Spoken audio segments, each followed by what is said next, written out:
Hello friends, कैसे हैं आप सभी। आई होप आप सभी बहुत अच्छे होंगे। और आज आप सभी का एग्जाम था सोशल साइंस का, साइंस का और मैथ का। तो सोशल साइंस का अगर आंसर की आप लोग नहीं देखें तो जल्दी से चैनल पर जाइए, प्लेलिस्ट में जाइए, वहाँ पर सोशल साइंस का आंसर की दिया हुआ है। और इस वीडियो में हम लोग जानेंगे साइंस के आंसर की। तो स्वागत है आप सभी का आपके अपने यूट्यूब चैनल स्टडी विद विकास पाठक में। तो आज हम लोग 1 से लेकर 40 तक साइंस का आंसर की देखने वाले, ठीक है। तो पहला सवाल पूछा गया था आज कि कौन सदिश राशि नहीं है, ठीक है। सदिश राशि कौन नहीं, सदिश कौन सा नहीं होता है। सदिश मतलब सदिश यानी दिशा, ठीक है। तो चाल जो है, चाल का कोई दिशा नहीं होता है, ठीक है ना। तो चाल हो जाएगा अदिश राशि। तो यहाँ पर पहला का आंसर हो जाएगा दूसरा। नेक्स्ट है चाल का ऐसा मात्रक क्या होता है। तो चाल का ऐसा मात्रक होता है मीटर पर सेकंड, यानी दूसरा नंबर आंसर बिल्कुल यहाँ पर सही होगा। तीसरा नंबर सवाल है निम्न में कौन सही है। तो देखिए यहाँ गति का समीकरण, सेकंड समीकरण दिया गया वी स्क्वायर बराबर यू स्क्वायर प्लस 2as, तो यही होता है आपका सही। तीसरा का हो जाएगा दूसरा आंसर बिल्कुल सही। चौथा नंबर सवाल है निम्न में किसका जड़त्व कम है। तो देखिए जड़त्व किसका कम होता है, तो जिसका आपका यहाँ पे द्रव्यमान कम होगा, ठीक है। तो देखिए कार, रेलगाड़ी और बस तीनों का द्रव्यमान बहुत ज़्यादा है, तो इसके मुकाबले में साइकिल का द्रव्यमान कम है। द्रव्यमान कम अगर कम तो जड़त्व भी कम होगा। पांचवा नंबर सवाल पूछा गया है 2 kg द्रव्यमान वाली 5 मीटर पर सेकंड स्क्वायर के त्वरित से करने पर बल की आवश्यकता होगी। तो बल अगर निकालना है F बराबर क्या होगा एम ए, तो एम हो जाएगा आपका 2 और द्रव्यमान है और 2 पचे 10 न्यूटन आ जाएगा, ठीक है। 10 न्यूटन आंसर, यानी 5 का हो जाएगा दूसरा। आगे पूछा गया है कि किसी गतिशील पिंड का वेग आधा करने पे उसका संवेग। तो संवेग होता है आपका पी बराबर क्या होता है, तो हो जाता है एम भी, ठीक है। तो पी बराबर एम भी, तो यानी संवेग अगर निकालेंगे तो इसका आधा अगर करेंगे, यानी कि अगर गतिशील का वेग अगर आधा करेंगे तो संवेग भी क्या हो जाएगा, आधा हो जाएगा। आधा हो जाएगा यानी छोका हो जाएगा पहला नंबर। सातवां नंबर सवाल यहाँ पर होगा कि सभी ग्रह सूर्य की परिक्रमा करते हैं, इसका कारण क्या है। तो सभी ग्रह सूर्य की परिक्रमा करते हैं, इसका सबसे बड़ा कारण होता है ग्रेविटेशनल फोर्स, यानी गुरुत्वाकर्षण बल, ठीक है। इसीलिए एक दूसरे से आपस में जुड़े हुए, यानी यहाँ पर क्या हो जाएगा गुरुत्वाकर्षण बल। आगे 8वां नंबर सवाल है 98 मीटर भार के पिंड का द्रव्यमान क्या होगा। तो 98 मीटर भार का जो पिंड होगा उसका द्रव्यमान होगा 10 kg। 10 kg हो जाएगा, 8 का हो जाएगा दूसरा। नेक्स्ट है यहाँ पे हो जाएगा आपका 10वां नंबर सवाल, अच्छा 9वां नंबर ना, यानी कि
9वां नंबर सवाल यहाँ पर होगा कि चंद्रमा पर 60 kg द्रव्यमान वाली वस्तु का भार क्या होगा।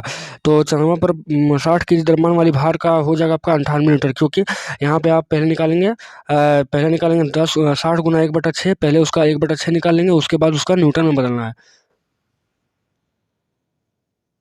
तो न्यूटन में बदलने के लिए यहाँ पर हम लोग 99.8 से इसको मल्टीप्लाई करेंगे, 9.8 से मल्टीप्लाई करेंगे तो 98 न्यूटन आ जाएगा। नेक्स्ट 10वां नंबर सवाल यहाँ पर होगा कि निम्न में से कौन सही है। तो कार्य बराबर होता है बल गुने विस्थापन, यही होता है आपका बिल्कुल सही। 10 का हो जाएगा दूसरा।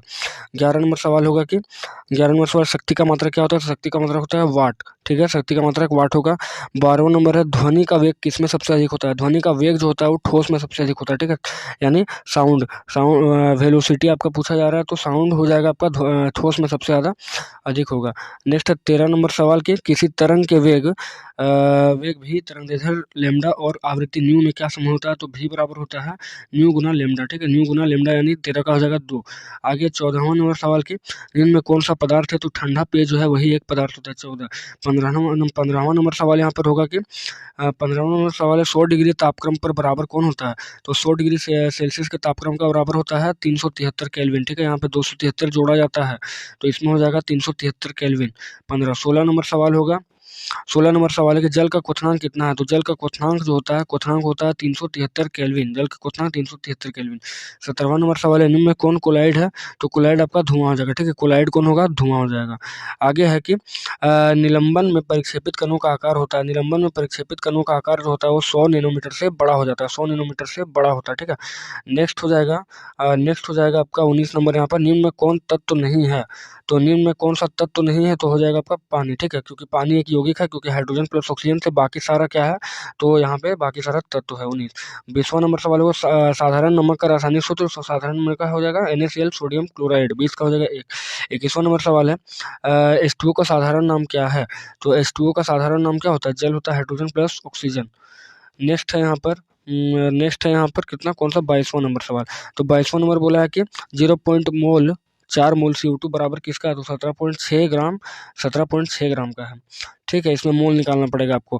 आगे 6.002 गुना 10 का पावर 30 के कणों का मूल को क्या बोलते हैं। तो इसको बोलते हैं हम लोग मोल बोलते हैं, यानी कि यही आवेगद्रो स्थिरांक पे होता था। 23। 24वां नंबर सवाल है कि मैग्नीशियम की परमाणु संख्या 12, इसकी संयोजकता क्या हो जाएगी। संयोजकता इसकी हो जाएगी 2, क्योंकि बाहरी इलेक्ट्रॉन इसका कौन सा बनेगा, तो 2 ही रहेगा, ठीक है, बाहर में इलेक्ट्रॉन।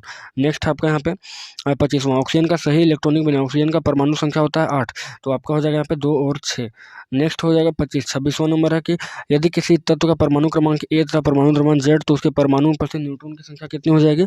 तो Z माने से करेंगे, न्यूट्रॉन की संख्या आ जाएगी 26। 27वां है जीवन की मौलिक इकाई क्या है। तो जीवन की मौलिक इकाई जो होता है वो कोशिका होता है। जीवन की मौलिक इकाई कोशिका।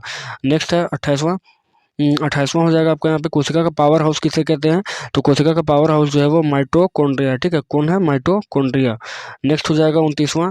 तो 29वां, कोशिका के अंदर प्रोटीन का संश्लेषण कहाँ होता है। तो कोशिका के अंदर प्रोटीन का जो संश्लेषण होगा वो आपका होगा राइबोसोम में, राइबोसोम, ठीक है। नेक्स्ट याद रखिएगा इसको। नेक्स्ट है कोर कोशिकाओं में पाया जाता है। तो कोर कोशिका में सुब्रिन नामक कोशिका ये चीज पाया जाता है, ठीक है, सुब्रिन। नेक्स्ट है 31। तो 31वां में ट्रेकिया और अन्नवाहिनी में पाए जाने वाले ऊतक कौन है। तो वो होता है पक्षमाभी एपिथेलियम में, ठीक है, पक्षमाभी पेशियम, मतलब पक्षमाभी एपिथेलियम। आगे पौधों और जड़ के तनु की मोटाई किस ऊतक के कारण बढ़ती है। तो कैम्बियम, ठीक है, कैम्बियम। जाइलम यहाँ पर टिक लगा दिया गया है गलती से किसी बच्चे के द्वारा, लेकिन कैम्बियम होगा इसका सही आंसर।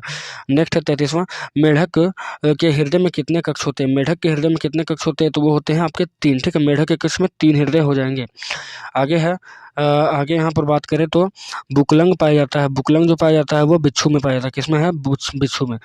नेक्स्ट है 35वां नंबर कि मेढक क्या है, तो शीत रक्त वाले। मेढक क्या है, शीत रक्त वाले। नेक्स्ट है 36वां, एक रोगवाहक कीट क्या है। एक रोगवाहक कीट कौन सा है, ठीक ना, यही पूछा गया है कि एक रोगवाहक कीट कौन सा है। तो आपका हो जाएगा मक्खी, मच्छर और तिलचट्टा तीनों, यानी इनमें से सभी। क्या हो जाएगा, इनमें से सभी।